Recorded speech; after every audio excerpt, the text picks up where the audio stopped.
We are in Colborne Park, Colborne Lodge, and in Toronto. And it's in High Park where a couple named John and Jemima Howard used to live in the early 1800s. My name is Julia, I'm 13 years old, and I live in Milton, Ontario. Hi, my name is Emily, and I'm 11 years old, and I come from Milton.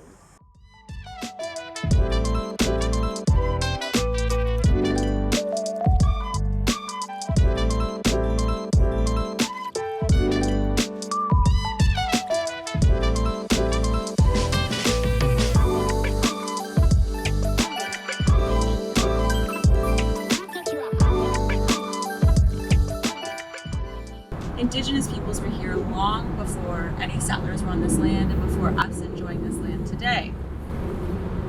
Often when we look around, we see the buildings that were left behind by the settlers. But if we look a little bit closer, we can see the land and the relationship with the land that our Indigenous peoples had and continue to have. This footpath right here is a great example of that relationship with land. You were looking at a thousands and thousands and thousands of year old Indigenous footpath that would have been used by those peoples. So what's lacking here to inform people of what this land is and was? The knowledge that it's There's no sign. There's nothing indicating that. What do you think is holding back the city, I guess, from just placing a sign on there? It might get some people annoyed maybe and cause disruption, even though it's not their spot, it's everyone's. Maybe politically they can own the land, but I think the land belongs to Mother Nature and Earth itself. Can't really own land if there's animals and plants on it. I would probably put up a sign and explain why it's important and just inform people about the history here. John and Jemima were both painters. They co-founded the Toronto Society for Artists. It was one of the many activities that they enjoyed together. He was an engineer, he was an architect, he was a surveyor, and he loved to experiment and play in his designs of other people's buildings, but he really went wild in his own house. Instead of putting windows around the walls like you would in a home, by rising the windows up this way, it meant that the light would fall into the center of the room or the center of the art gallery, as you can see here, and it would not fall against the walls, damaging the artwork or the paintings or hanging. This is one of many little inventions John Howard would have done. The whole house is filled with these kind of quirky little tweaks. We do have a very large collection of watercolors by John. We don't have as many of Jemima's in our collection, but we do have this reproduction, the original, hanging up in the museum, which many people enjoy.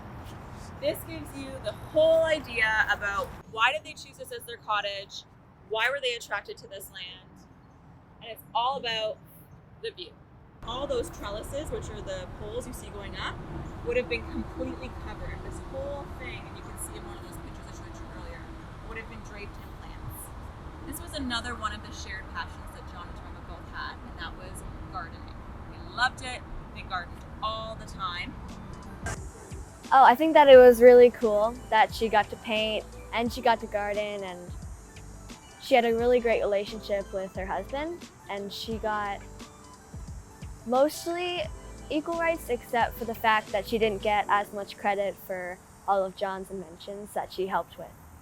Also, as Julia said, the credit that Jemima helped him with, helped with his inventions, that she didn't actually get that as much credit as he did.